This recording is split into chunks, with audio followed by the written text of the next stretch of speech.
Why men over 40 pull away and how to stop it before it ever happens. We're going to dive into this today. So why is it that men in their 40s, 50s, even 60s and 70s pull away from a relationship? Why is it that they might go silent? I want everyone to recognize that usually this is the result of some sort of doubt going on inside their mind. They're feeling a level of doubt. And doubt is the result of fear. See, the reality is for most men over 40, well, let me reframe that. Most men in their 40s on up are quite different than their men in the men in their 20s and 30s. Men in their 20s and 30s have a slightly different agenda in the dating marketplace, at least those men who are serious about wanting to make babies with someone and start a family. Those people that are genuinely on the hunt for a wife. Now, many men in their 20s and 30s are just on the hunt for sex. They want that physical urge being taken care of. And there's this belief amongst human beings that chemistry equals relationship success. Well, when two people have intense chemistry for one another, that they will most likely have relationship success. That's the fantasy. That's the hope we live in. If you've been watching my channel long enough, you know that is not the case. And what makes men in their 40s quite a bit different is roughly about 75% of singles in the dating marketplace that are over 45 years old are most likely divorced. And divorced people come with something known as baggage. Now, we oftentimes, and by the way, I don't like the term baggage, I prefer luggage. But when we think of baggage, we oftentimes think of children, and I'm not a big fan of looking at baggage from that perspective. I want to look at baggage from the perspective of unhealed trauma. And let's face it, a divorce is a pretty radical, traumatic experience for most people. Given here in the United States that probably 70, 80, 90% of divorces for those people in their 40s on up is most likely contentious. I want everyone to recognize that this can be a radically traumatic experience for people. But what makes people fearful most likely is they have some sort of wound in their life. They have an abandonment wound. They have a wound of feeling enmeshed or too unsafe with a person. These are some of the primary reasons why human beings act in a chaotic manner in the dating, mating, and relating process. And let me reframe that. In emotionally dramatic or chaotic fashion. Now, I know this is radically challenging because in the early stages of dating, men are driven by that biological urge to connect with someone, to have that chemical reaction with another human being. And when we like someone, when we feel an affinity for someone, we begin doing something known as love bombing. Now, what does love bombing look like? It's about expressing how they feel with you. They feel this sense of charge. They feel this sense of excitement. They feel this sense of knowing. And it's all directed about how they feel. You know, what's interesting about this, ladies, I want you to write this down for a moment. When somebody is love bombing, all they're doing is expressing how they feel, how you make them feel. It's not about how they feel about you, because you're a total stranger to them in most cases. In our current dating environment, we're meeting oftentimes total strangers and we know nothing about them.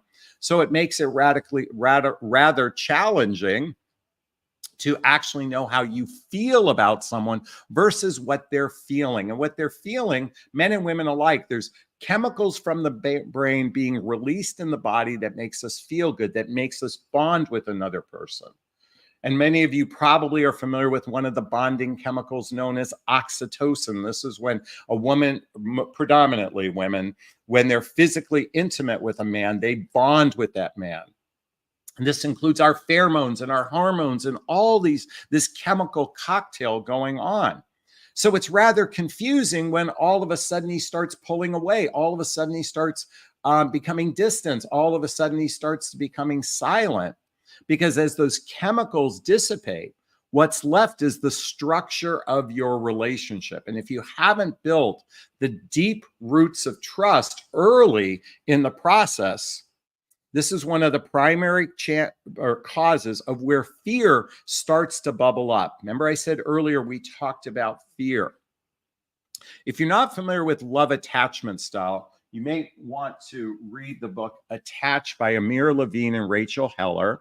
Why this is such a critically important book to read is because it gives us insight into what's going on from a psychological perspective of people who are either avoidant or anxious. Now, let me rewind for a second. The way we attach to a human being is either secure or insecure. And what I just shared, the avoidant or anxious, those are insecure attachments. This causes us, and think about it, when someone is emotionally insecure, they might temporarily bond with you, they might connect with you on that physical level, but it doesn't mean they're connecting with you on an emotional level. And I've also observed that I think women are more susceptible to love bombing. And what I mean to say is a man overtly expressing his desires for you, his fulfillment in the moment with you.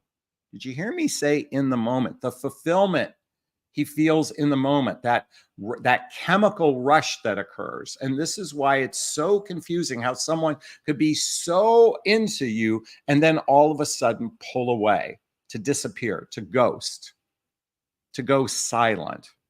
And what we're going to talk about in the next few minutes is how to stop this before it ever happens. How do we avoid finding ourselves in these types of situations? Well, first, ladies, it requires you to understand yourself. Understand yourself. Know your love attachment style.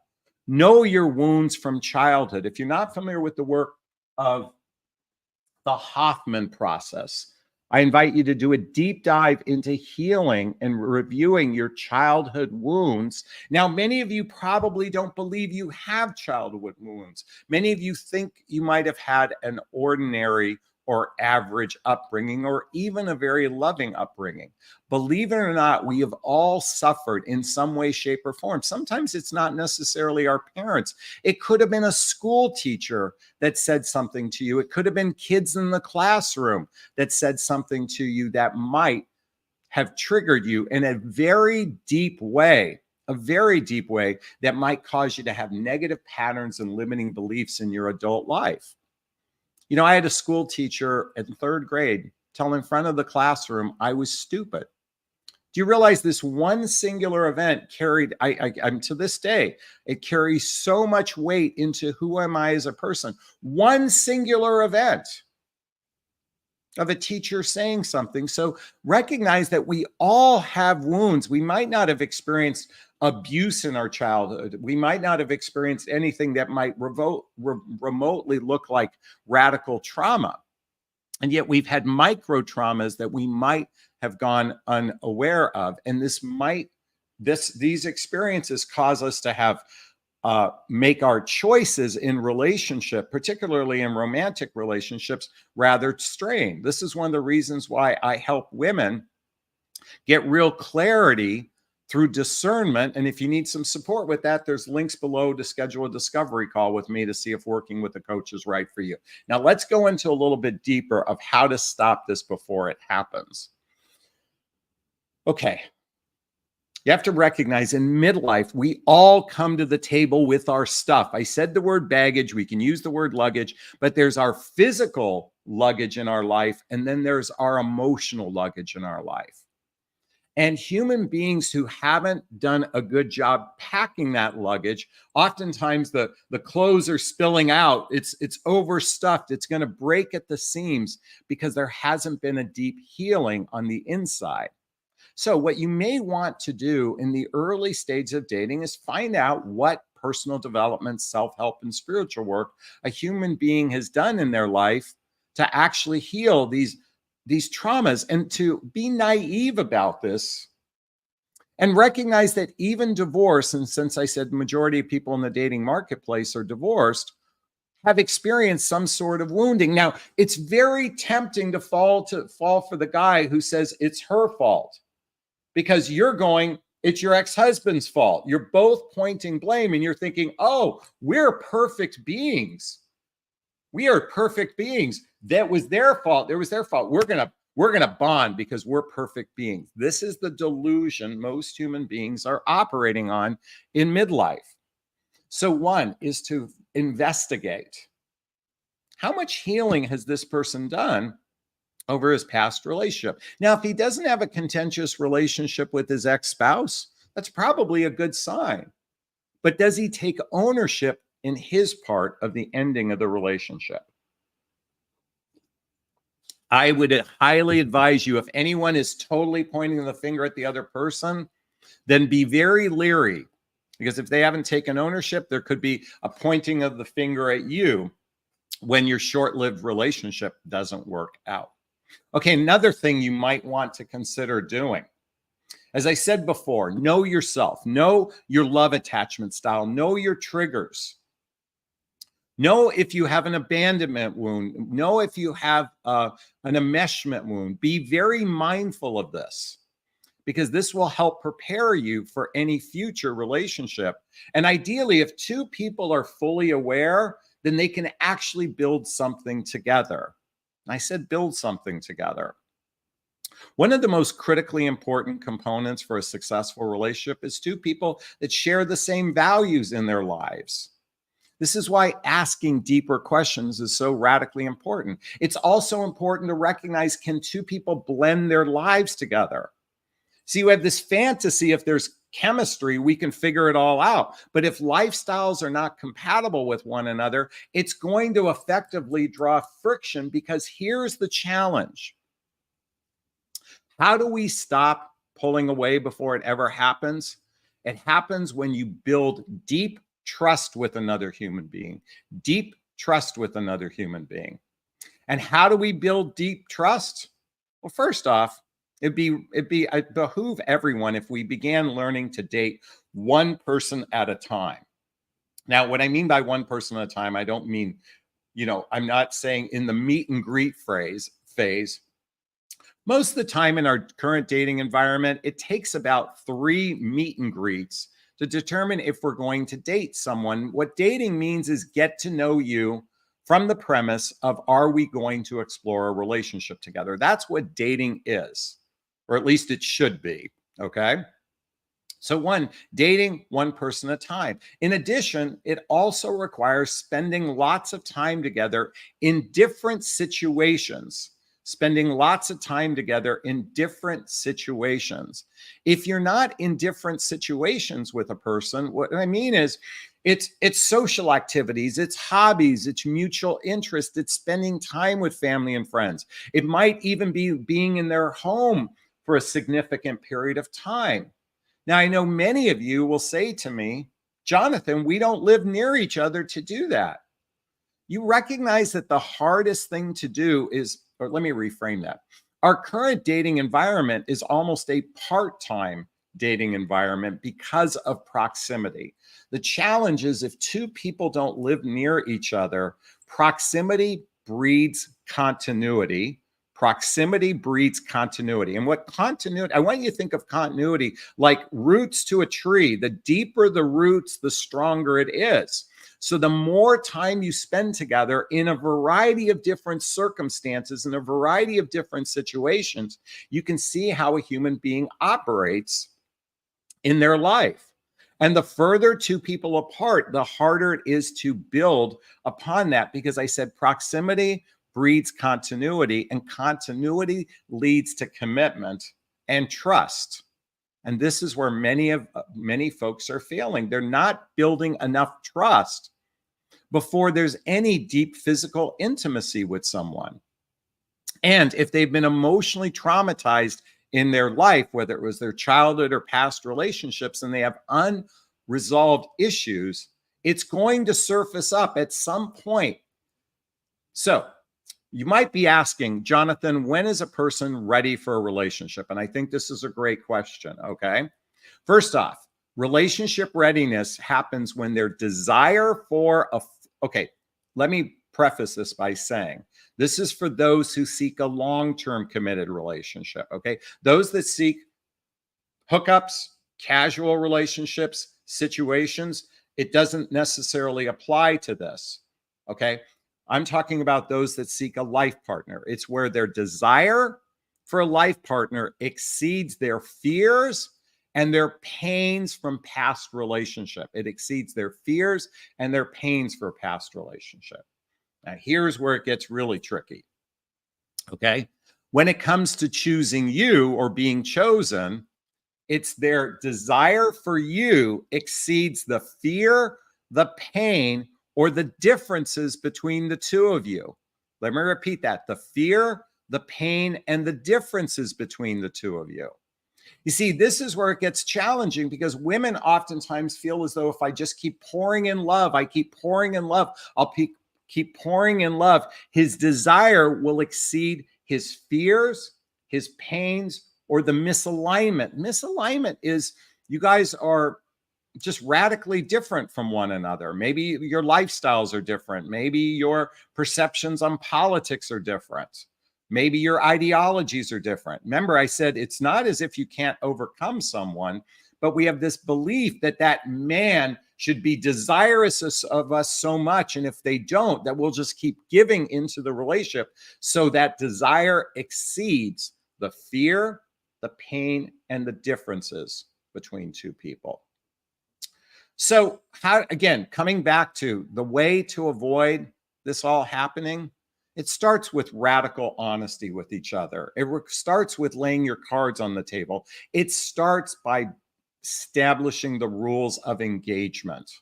I know many of you have been indoctrinated in the belief that you just sit back in your feminine energy and let a man lead. Well, guess what? If he doesn't know what he's doing, he can't lead. But this isn't a leadership thing. This is about, can two people co-create a relationship together? And if you're not on the same page from the very beginning, all the love bombing in the world will prepare you. Let me not prepare you. You're setting yourself up for a real big, gigantic hurt of when most likely that person pulls away, disappears, goes silent on you. So again, how do we prepare for this? We build deep trust through social activities, hobbies, mutual interest, variety of different circumstances, asking the deeper questions as early as possible. And I know you're indoctrinated by a lot of dating coaches, just focus on the fun. Let me tell you something. Fun comes later. Fun comes later. Do your due diligence. This isn't, I know you've been told don't interview someone. I'm here to suggest interrogate someone. I know it's not very attractive, but if he's attracted to you, he'll put up with it. If he's genuinely attracted to you, put up with it, and you'll be able to determine the guys who are willing versus the guys who are in it for the short run. Those guys that are deeply wounded in the short run, they'll disappear as quickly as they enter. Is this sinking in? Wait a minute. Is this sinking in? Is this resonating with you? Please let me know. I'd like to hear your thoughts. Post a comment below. I do my best to read them all in the first 24 hours.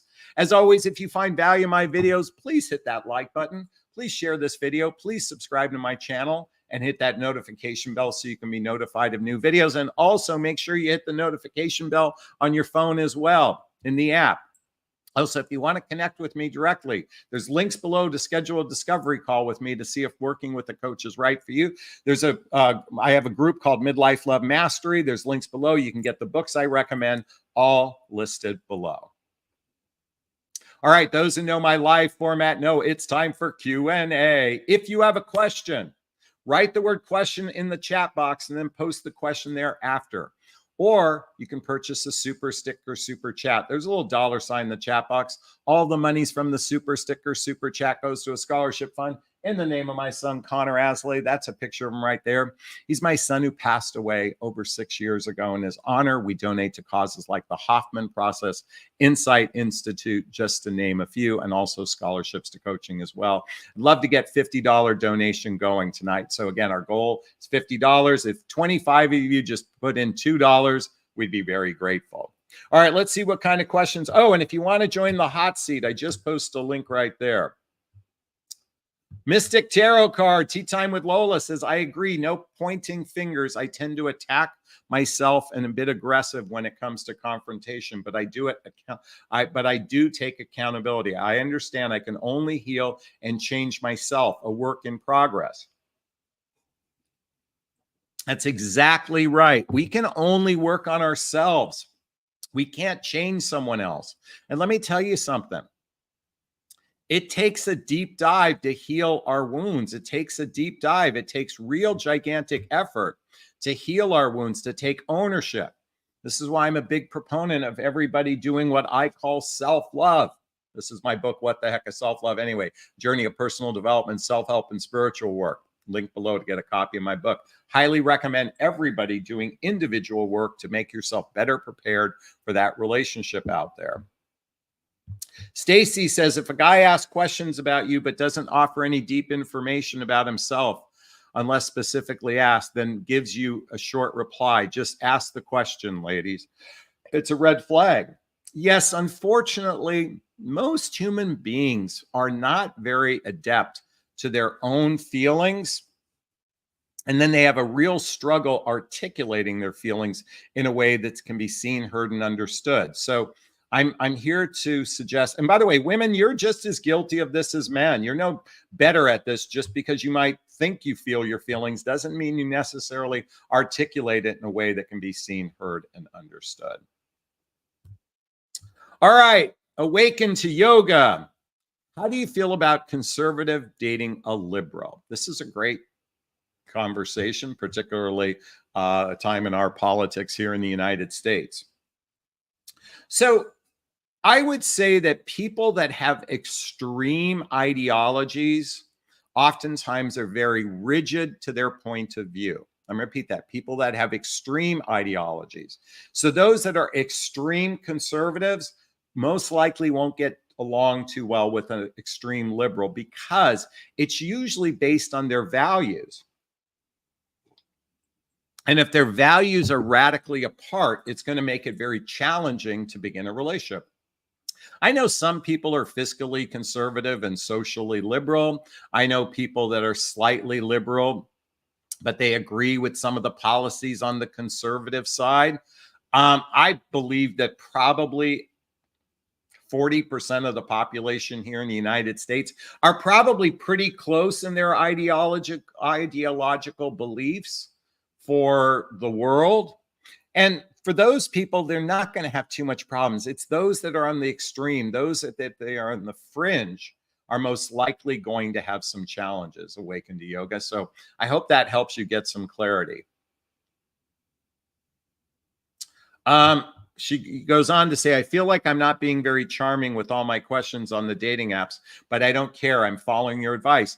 By the way, you don't have to be charming. First off, physical attractiveness gets us probably 80% of the way. If we're physically attracted to you, we're 80% of the way there, right? And so if that's the case, it's when you're not overtly physically attracted to someone, most people don't make much effort. That's the challenge today for those of us in the over 40 category, because as we age, we're no longer as physically attractive as we once were when we're younger. And that physical attractiveness is part of that desire piece. And so they feel like, you know, if they have to jump through hoops, that could be challenging. But at the end of the day, this is your emotional heart that we have to, I don't want to use the word protect, but be mindful of. Gail has a good question. What about avoidance? This is what they do in the most cruel way, or do all men do that? Sadly, human beings that have a deep wound,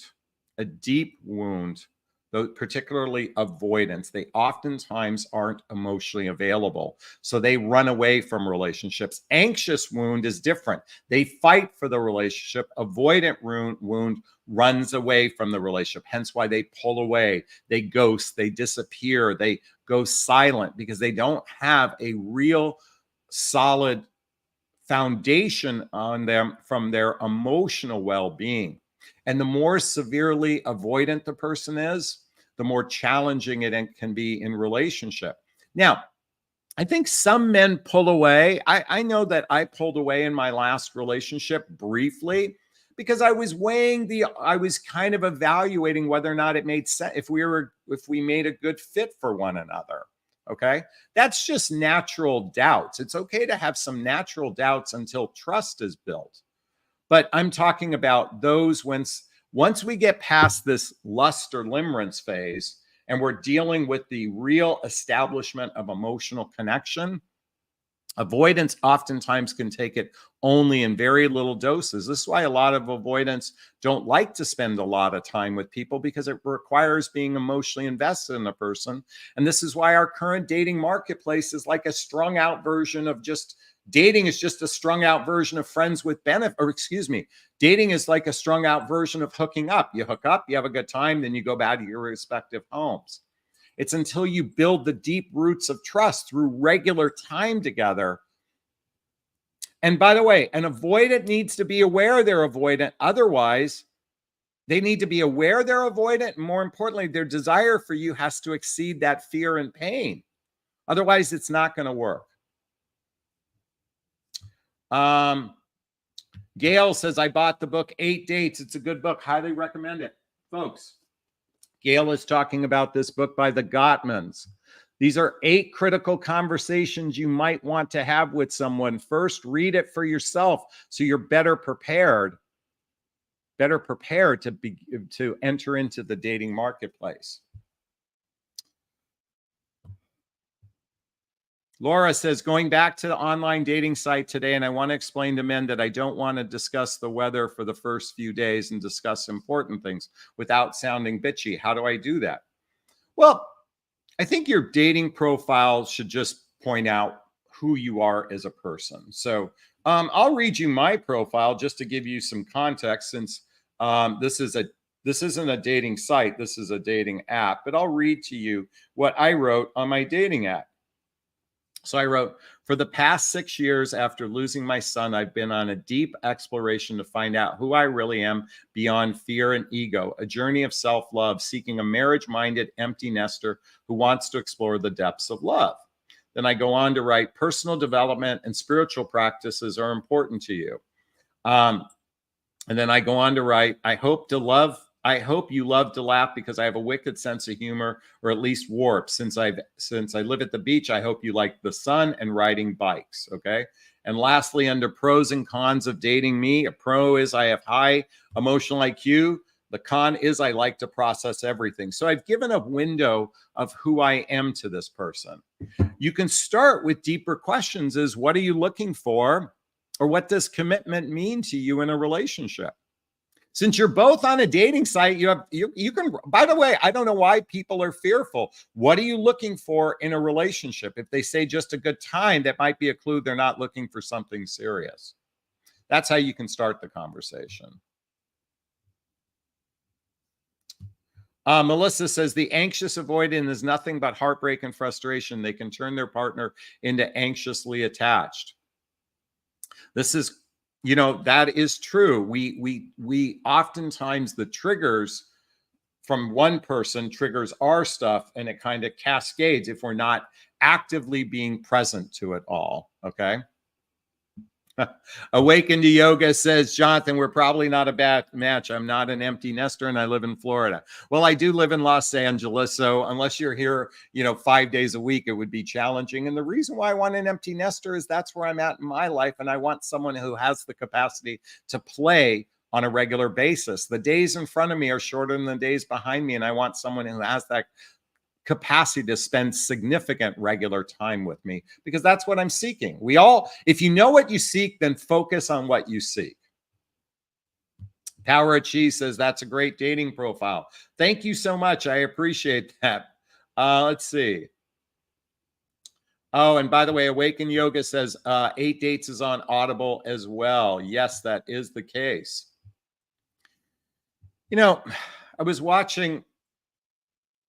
I was watching Netflix, The Perfect Couple, with Nicole Kidman and Liev Schreiber. I don't know how to actually, pronounce his name properly.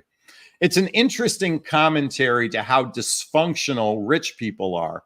But I'm here to say that human beings all have emotional trauma, emotional garbage in their life. It's sadly very few people actually work on themselves. They rather focus on power and money in this particular case instead of working on themselves.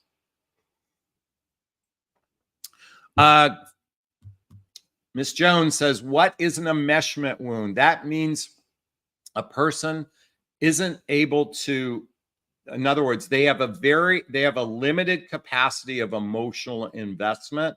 And when it exceeds that, they feel an enmeshment from the other person, that it's overwhelming to them. And that's what I meant by enmeshment wound, that they struggle building trust with someone. So like, this is the way it might look best, but the minute it comes here, they pull away. Hence why avoidance pull away.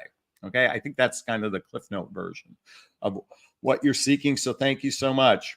Gail said, I spent 5 traumatic years with an avoidant, made me anxious, insecure mess. Listen to Jonathan. Do not do long distance.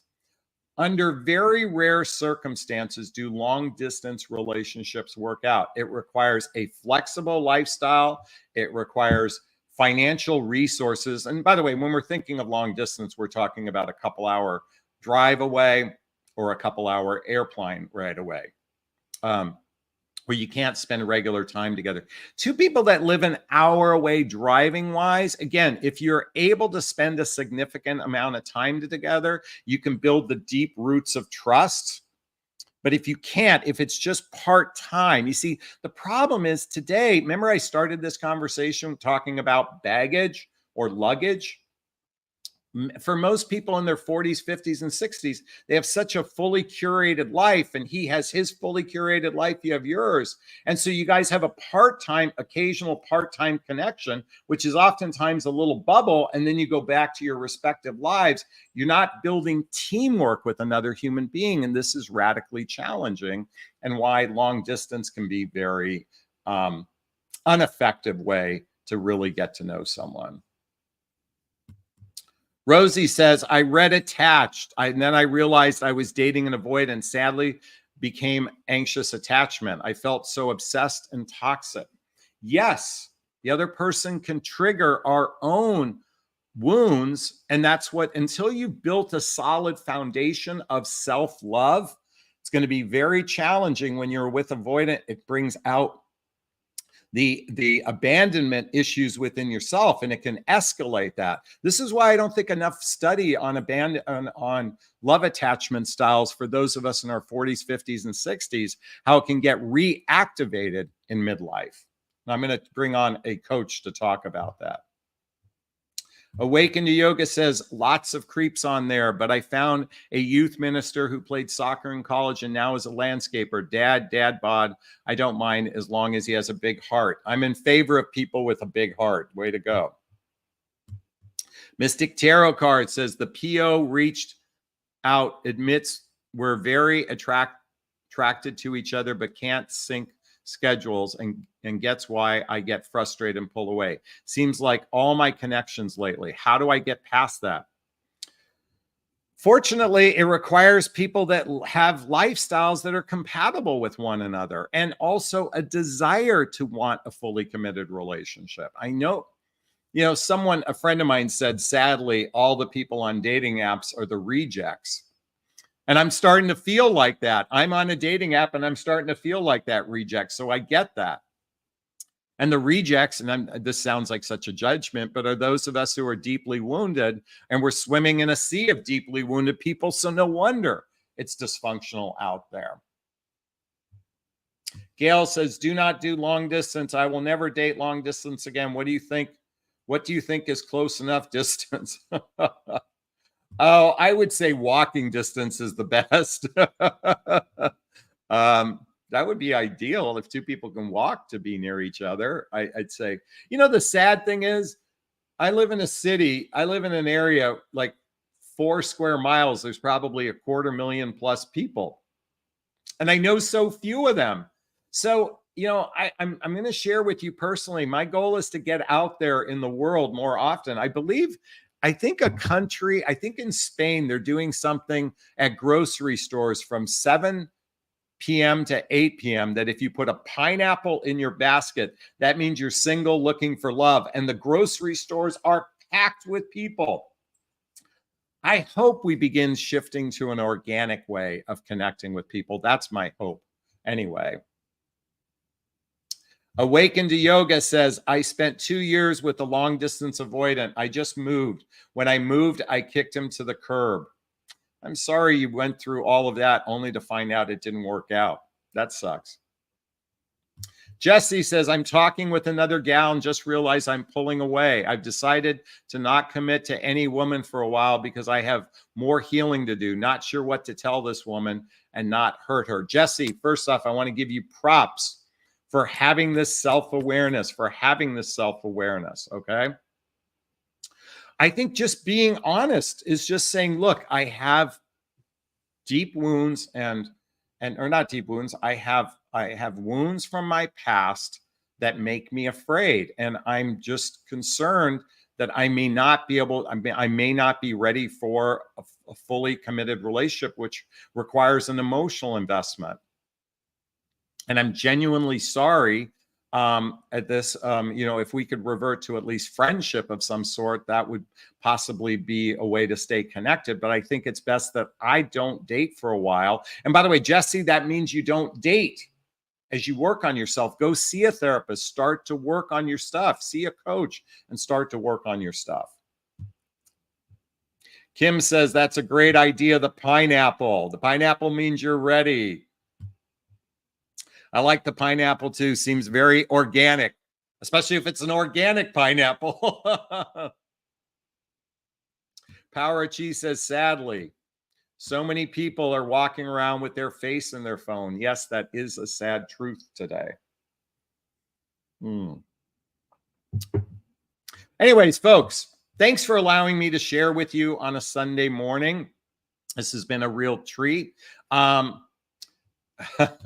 The Truth Warrior says, good advice, Jonathan. Good morning, sir. Thank you so much. I appreciate that. Men over 40, why they pull away? Most likely there is a wound that has not been healed. Oh, wait, here we go. Ellie says, where are the secure attached men? Well, I guess they're at the same place where secure attached women are. Where are the secure attached women? See, there's this misconception that, all women are perfect and men are not. Men are all avoidant. That's not the case. Now, a lot of men are emotionally constipated. There's no doubt about it. But not all men are avoidant. I'm an anxious attacher. So what you really should be looking is, how can I find an anxious attacher? They might be really needy, but boy, needy people try really hard. Let me repeat that. Needy people try much harder. I think you're better off finding an anxious person who's needy, because needy is a lot easier to manage than emotionally unavailable, because needy people can build trust over time. It's much harder for that person to open up if they have walls up. Anyways, that's just something to think about. Sally says, I'm a 78-year-old widow. My long distance friend will not let it be known that we are friends. Are you friends with benefits? Are you friends that have physical intimacy with one another? I'd be curious if that's what this long distance. Well, by the way, once you become in your 70s, a lot of times people choose relationships purely for the companionship of it. It doesn't mean that it's going to go the distance. A lot of people just use, in their mid 70s or even late 70s, just start choosing companionship-based relationships, not life partner type relationships. And I don't know if there's anything wrong with that. If you have a fully established life, maybe some of you, that's the best relationship for you right now. But you know what requires? Honesty, integrity with one another. See, if we're playing games and not being honest and in integrity with ourselves, let alone with another human being, it's going to be problematic. Is this sinking in? Is this resonating? This was a cup from a client. I'm really grateful. Tracy says, I love the idea of the pineapple, meeting someone the old-fashioned way. Be a pineapple, stand tall, wear a crown, Be sweet on the inside. I love it. I love it. I love it. I love it. All right. Do we have any questions? Otherwise, we're going to wrap up to the day. Please give me some content. I need something to work off of. Believe it or not, it's hard to entertain you guys when I don't have some content here. You know, one thing I do like about long distance, if people have a flexible enough lifestyle, they can actually spend a month with one another. I actually believe if you could spend a month living in someone's home, you'll get to know them radically quickly to see if you're a fit for one another.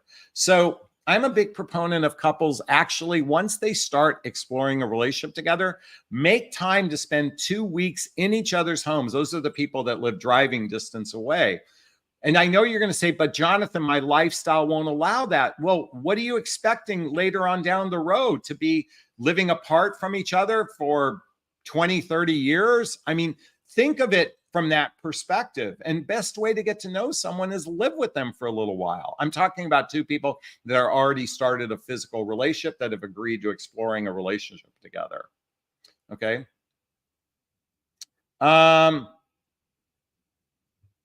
Gail says, going back to the liberal conservative, find a moderate. You know, I think most people's ideologies are moderate, but those that have extremes oftentimes struggle if they meet someone else in the extreme. In fact, they won't date people that have, usually 2 radical conservatives will only date and 2 radical liberals will only date, just from my experience anyway. Is it common for avoidance to pull away after the first sex? Not necessarily. If the sex is really good, not necessarily. Avoidance usually begin to pull away once there's an emotional investment beginning in the relationship. Awaken to Yoga says, nice to see you, Jonathan. I hope you have a lovely day. I'm recovering from a retina attachment surgery. Not fun. You should come to Tampa yoga cruise in December. Lots of cool people. That does sound like fun. I appreciate that. I wish you best recovery as well. And I'm sending you healing juju.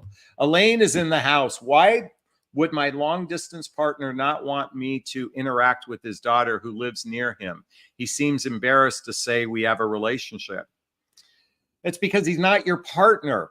You're not building teamwork. You're not building the deep roots of trust. You most likely have a bubble relationship where you get together, fuck your brains out, and then go to your respective homes. You're not building teammate with one another. And if someone isn't introducing you to their family, they most likely don't see you from a long-term perspective. It's just a short-lived, short-run relationship or a bubble relationship. And he'll explore it until someone else better comes along. And please forgive me, I don't want to say that someone is better. It's just in his mind that might be a case. Gail says, Elaine, because he's a cheater, not committed. That is possibly the case. Although if she's coming to Elaine, if you're going to his home, it's probably not a cheater. Okay. All right, I'm going to wrap up this video. First off, did you find value in this content? I'd like to hear your thoughts. Post a comment below. As always, if this resonates with you, please hit that like button. Please share this video. Please subscribe to my channel and hit that notification bell so you can be notified of new videos. And if you want to connect with me directly, there's links below to schedule a discovery call with me to see if working with a coach is right for you. There's a link to join my group called Midlife Love Mastery. There's a link to get all the books I recommend, all listed in the first comment below. All right, I'm going to wrap up this video as I always do. First off, give myself a big, gigantic Jonathan Barrick of self-love. I'm going to reach into the camera and give you a hug of love if that's okay. I'm going to ask you to turn to someone, a pet, a teddy bear, a pillow. Give it or them a hug of love, because hugs are a great source of love. And let's face it, we could all use more love in our lives. I'd appreciate a donation to the Connor Asley Scholarship Fund, even if it's $2. I want to thank Sally and Gail and Awaken to Yoga and Melissa and Elaine and Stars and Ellie and Karen and Cecilia and Gail, Sally, Brown Canetta, Power of Chi, everyone, the Truth Warrior. Thanks so much, Jesse. Thanks so much for being on. Wishing you all a super duper wonderful day. Thanks. Bye-bye now. Bye-bye.